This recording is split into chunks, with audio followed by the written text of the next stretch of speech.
Nah, ini adalah bangunan yang lain. Ini lebih tertata dari yang tadi. Mungkin masih digunakan. Sekilas map yang ada, kita sedang di sini. Cukup luas areanya.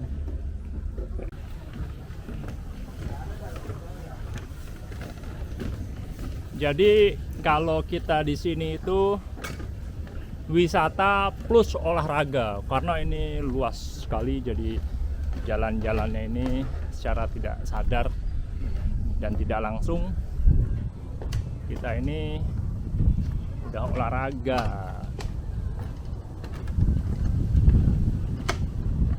Biayanya 165.000 5 orang, 3 anak kecil, 2 dewasa.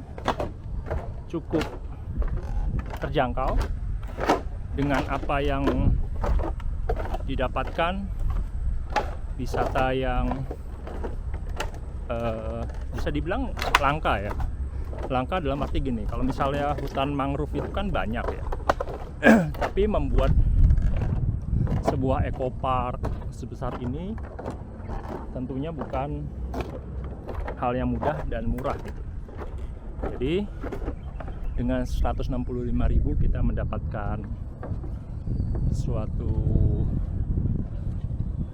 pengalaman di kawasan yang tertata seperti ini adalah hal yang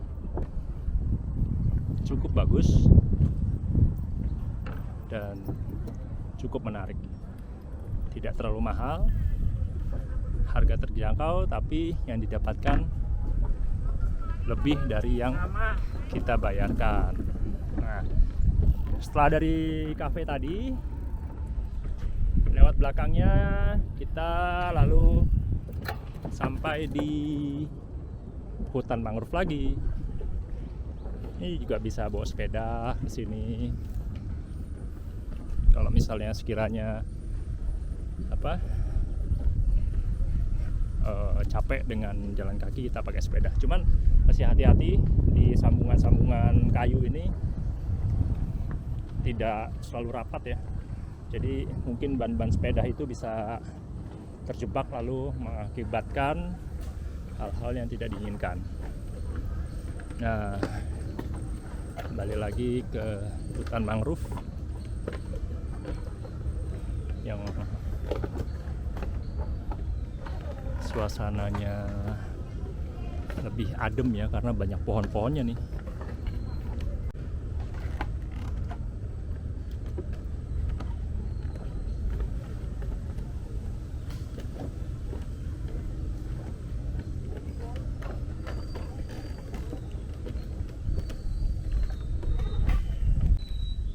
Hal-hal seperti ini mungkin bisa menjadi perhatian teman-teman ya. Seperti lubang-lubang seperti ini gitu. Jadi kalau kita melangkah di sini mesti agak hati-hati. Kian lihat bawahnya ya. Lihat. Jadi mesti hati-hati, takutnya terjeblos gitu atau kesandung lalu jatuh gitu ya. Atau ketika membawa HP juga mesti hati-hati juga, takutnya HP atau kamera atau apa nanti dikhawatirkan terjatuh lalu tercemplung ke dalam rawa. Sini ternyata banyak pesawat lalu lalang ya.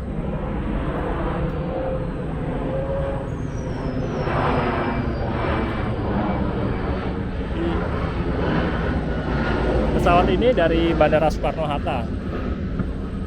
Dari Bandara Soekarno-Hatta yang dekat dengan PIK ini. Jadi mereka baru lepas landas. Jadi ya yang salah satu yang bikin berisik ya paling nggak pesawat. Kalau kita dengerin dengan sesama ini banyak banget suara-suara khas hutan ya, kayak tonggeret ini kayaknya. Tonggeret atau ya kayak jangkrik-jangkrikan gitulah, serangga-serangga gitu. Oh iya, satu lagi teman-teman, kalau kesini baiknya persiapan ini ya, botol minum. Jadi ini kan agak luas ya areanya. Nah kadang-kadang kita haus gitu, kalau sudah haus agak susah nih nyari warung kalau sudah di tengah gini. Jadi mau nggak mau kalau bawa minum lebih enak. Cuman selain itu yang harus diperhatikan lagi, pastikan jam-jam yang ramai ya lewat sini, jangan yang agak sepi. Khawatirnya ada hal-hal yang tidak diinginkan gitu, jadi bisa minta tolong.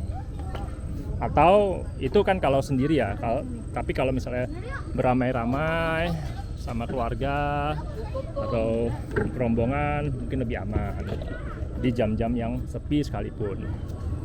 Nah ini ada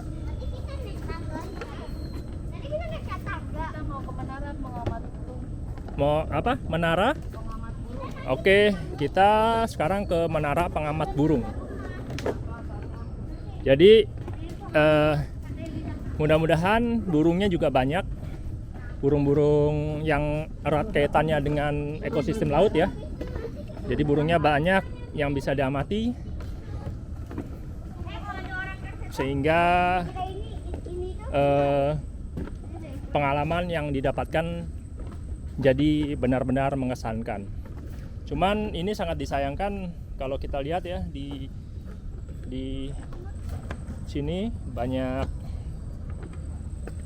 botol aqua, banyak sampah plastik.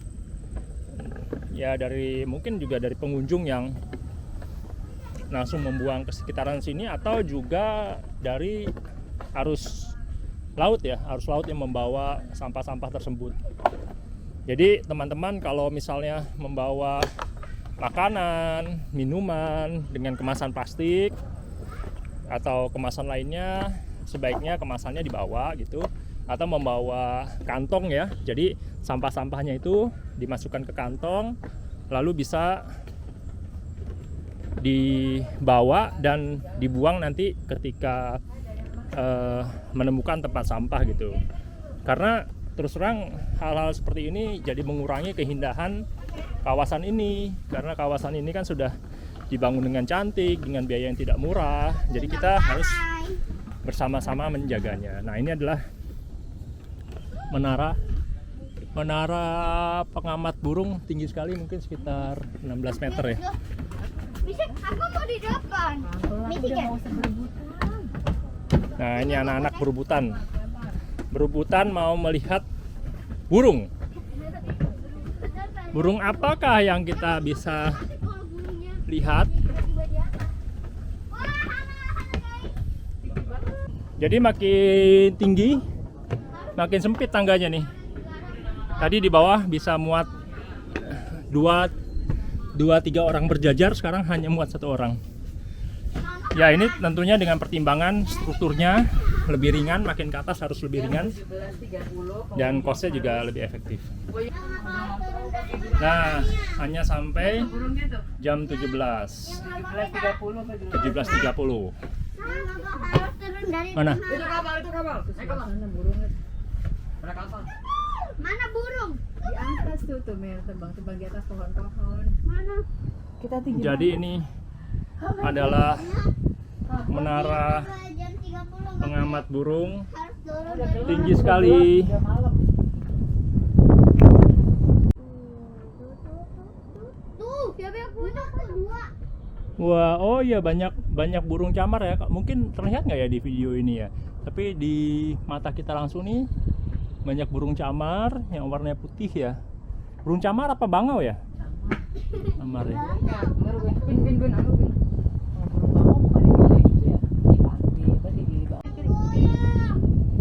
Iya ya.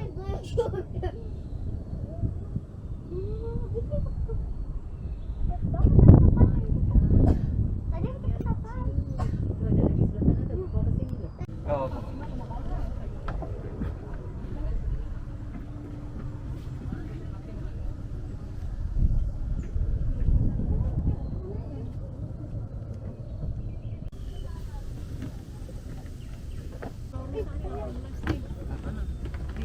Ngomong-ngomong, Jembatan yang mau kesini sebelum jalan mungkin lebih baik persiapan pipis dulu. Karena pas udah di sini susah nyari WC. Jadi kalau kebelet nih mesti tahan agak lama.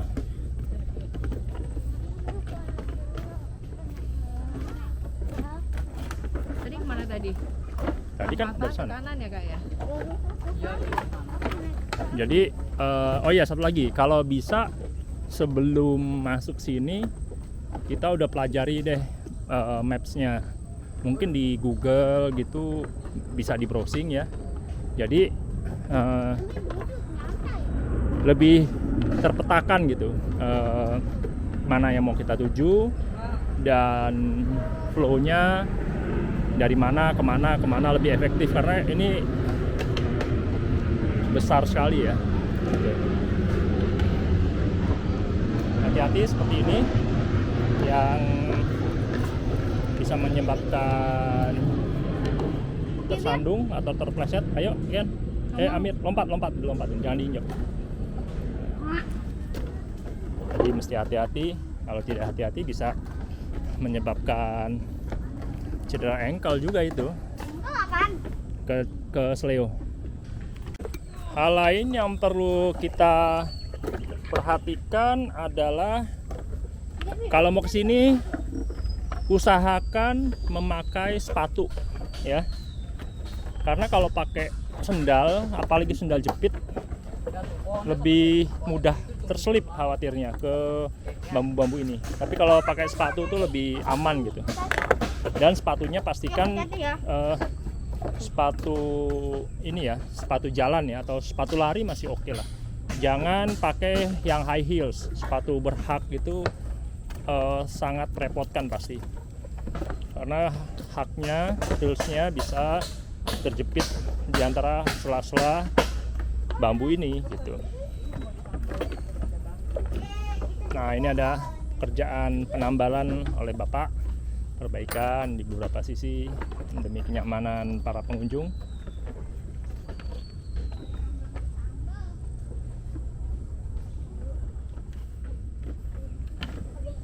Jadi mengurangi resiko untuk celaka.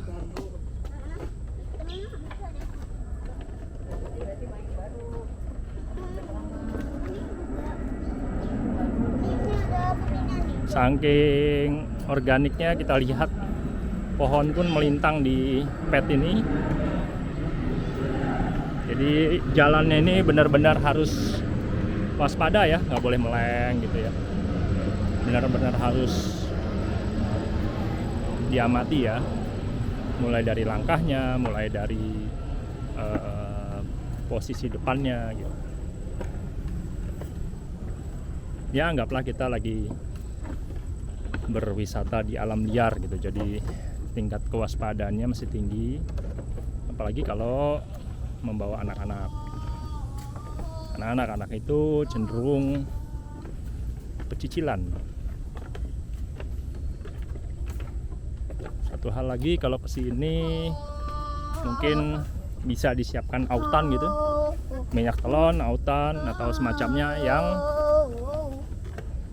bisa menjauhkan kita dari nyamuk.